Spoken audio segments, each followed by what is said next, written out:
மோடி வரத்துக்குள்ளார அமித்ஷா கொடுக்கப்பட்ட அஜெண்டால total அலையன்ஸை NDA அலையன்ஸை எனக்கு அன்னைக்கு மேடையில் இருக்கணும் அப்படிங்கிறாரு. ஓகே. அதில் விஜயும் கணக்கு.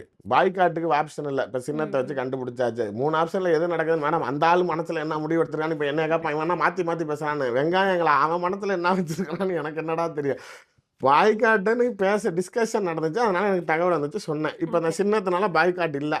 மோடி மேடையில் ஏறிக்கிட்டாருன்னா பிஜேபி, அது ஏறலைன்னா காங்கிரஸ் இழுக்க போறாரு. தேர்தலில் வந்து தமிழகத்தில் வந்து விசில் பறக்க ஆரம்பிச்சிருச்சு அப்படின்னு சொல்லிட்டு பிரவீன் சக்கரவர்த்தி ட்வீட் போடுறாரு. ஆக்சுவலா என்னன்னா, அந்த பிடிஆரோட ஆடியோ லீக் ஆச்சுல்ல, அதை ரெக்கார்ட் பண்ணது அவர் தான், பிரவீன் சக்கரவர்த்தி. ஓகே.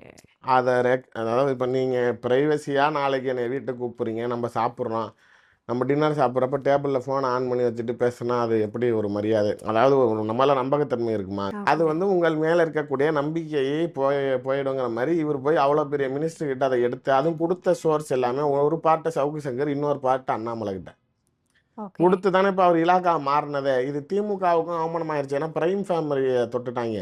10,000 கோடி சம்பாரிச்சிருக்காங்கன்னு தானே அதை சொல்ல போக தான் இதாகிடுச்சு.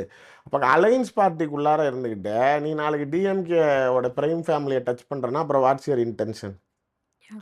அதனால அவனை நாளைக்கு டிஎம்கே பொருட்படுத்த மாட்டேங்குது. அந்த ஆக்சுவலாக இங்கே மயிலாப்பூர்காரங்க தான், பிராமணன் தான். அதனால வந்து இங்கே ஏதாவது அவருக்கு காணாக்கு ஓடணும்ல.